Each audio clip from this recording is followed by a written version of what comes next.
So today's my birthday, and as a special treat, I've roped my wife, Michelle, into coming on to talk to us about how partners feel when we quit drinking. So she's here under some duress. Thank you so much. Just a little. It means a lot to me, and I hope everybody appreciates Michelle coming on to share her thoughts and her feelings. So I suppose the first question I'm keen to know is, how did you feel about my drinking and my behaviour when I was boozing heavily? I was obviously concerned because you were drinking so much. It obviously you were quite ratty with everybody in the mornings, especially.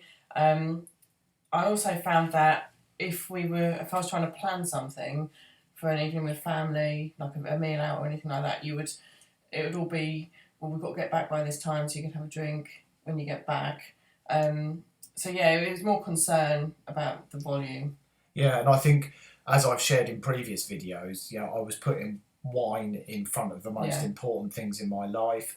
Alcohol had the power over me, so if there was going to be a family day out or a trip somewhere, I would always be thinking about how can I get to how and when can I have my wine. So that was dictating my behaviour, and obviously you noticed that. And you felt that quite a lot, and that affected family life. Yeah, it restricted a lot of things that we were doing. Yeah, completely. So how did you feel when I told you I wanted to quit? Elated, but also concerned because I knew how much you enjoyed drinking at the time, and how much you relied on it. But obviously, relief that you wanted to quit. It was and concern around how you were going to be while you were quitting, because I knew it would be so hard for you. Yeah, sure. So how I was going to be in terms of my moods and my emotions. And did you think I would succeed? No. So you no, didn't believe that's it? honest truth. I didn't think you'd succeed. Obviously, you had a few tries at it to start with, and that kind of reinforced that. But obviously, you're proof now that you can. Yeah, absolutely. And what are the biggest changes you've noticed in me since I've quit drinking?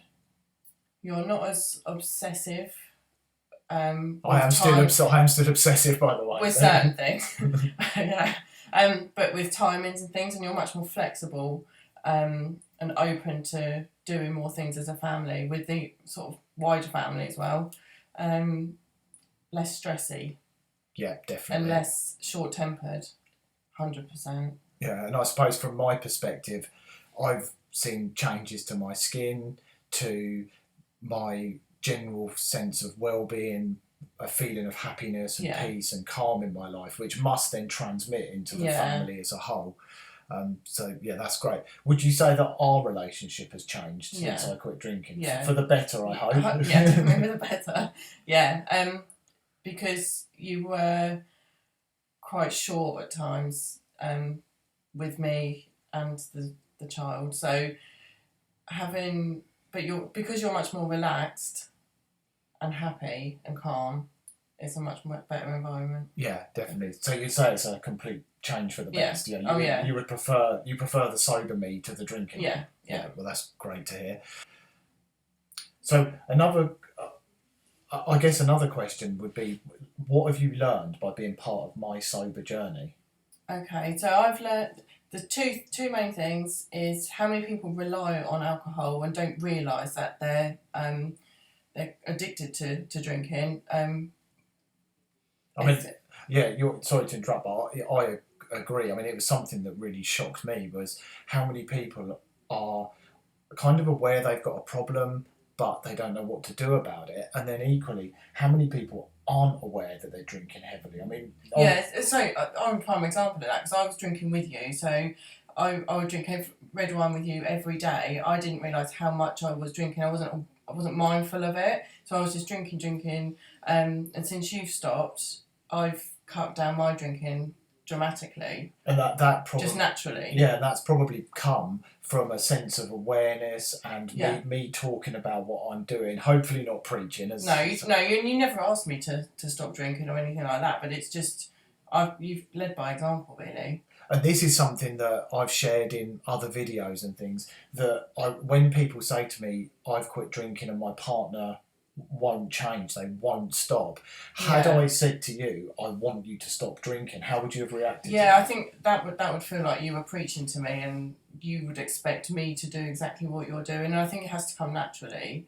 Yeah, so you would say that by me making a change, by you seeing positive things happening to me over a period of time, would you correct me if I'm wrong, but my impression was you then thought, wow, I like the look of that, I want a piece of the action, so I'm going to cut back, I'm going to be mindful of my own drinking. Yeah, and also I read some of the pieces that you were reading and doing lives on and things on Facebook, and it just sunk into me, so like the health benefits and things, so yeah, naturally. Yeah, exactly, and I think that's a great piece of advice that Michelle's sharing there. Seeing it actually from a partner of somebody who is a heavy drinker.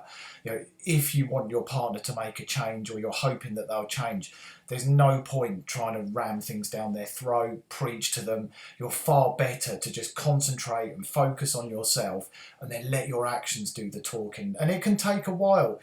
Unfortunately, some people never change.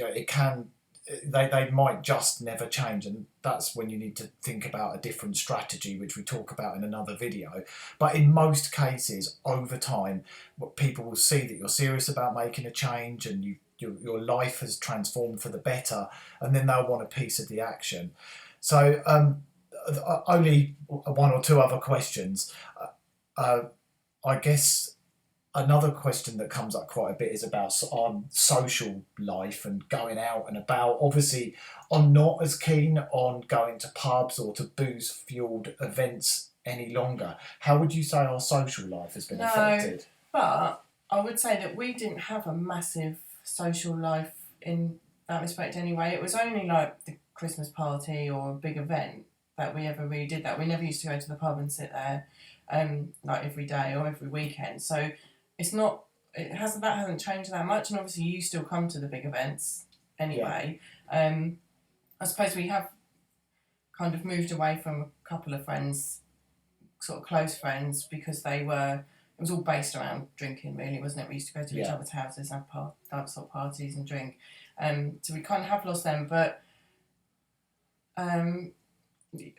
overall not a lot different, because we didn't go to the pub all the time. But you do still come to the big events. We've got the Christmas party next weekend. Yeah, looking forward to that one. But also going back to kind of how your partner is when they're drinking. So for the example of the Christmas party, I won't drink as much, but that's come naturally. Yeah, and it took time. Whereas I would have gone and drunk all night and probably ended up in a right state. Because you're there with me, I won't. And then equally, I feel like you're part of my support crew. Yeah. So I sort of look after you. But again, it's not like you're putting on me or anything. I just do that. Yeah, and I think this is why I wanted to do this video, because I think that's a really important insight from somebody who's the partner of a heavy drinker as to how it feels and the importance of not preaching and not trying to make a partner stop drinking, but just letting them naturally change of their own choice through their own choice. And you have changed. Your drinking has changed. A lot of people reach out wanting advice when their partner still drinks, and they've given up, yet their partner still drinks heavily. I mean, is there any kind of tips or things that you would want to say to them as a partner of somebody who was a heavy drinker? If you want your partner to quit as well? Yeah. Why would you want your partner to quit so that it doesn't... Yeah, I think a lot of people feel that they quit drinking and maybe their partner was their drinking buddy, or they might have drunk together in the evenings or during the days, and they feel that if they've quit, therefore their partner should quit. So it's interesting you even say that why would you want them to do that? Yeah, because you never asked me to quit drinking. But it could, for some people, I think it's a trigger, and and some partners actually will encourage their spouse or their boyfriend, girlfriend to continue drinking to make themselves feel better about it. So, I mean, as I say... I don't know, because I would never do that. I just wanted to support and... Yeah, and most people do want to be supportive, but you do get the occasions where people are trying to force change. And I suppose, as I said, I think the biggest thing is not trying to force that change. Yeah, maybe that partner doesn't realise how reliant the other partner is on alcohol and how much they need to change. So I suppose explaining that as much as they can to that partner so they get the support they need. Exactly, and I didn't mention that, but having an open Yeah. conversation. I mean, you and I So I spoke could, about it. I could see how much you needed to stop drinking, so I was always going to support you. I was never going to say to you, oh, do you know what, just have a drink at the weekends, it'll be fine. You know, well, you did try that once, didn't you? Yeah. Moderating it just didn't work. And I saw that, so I thought, it's just support.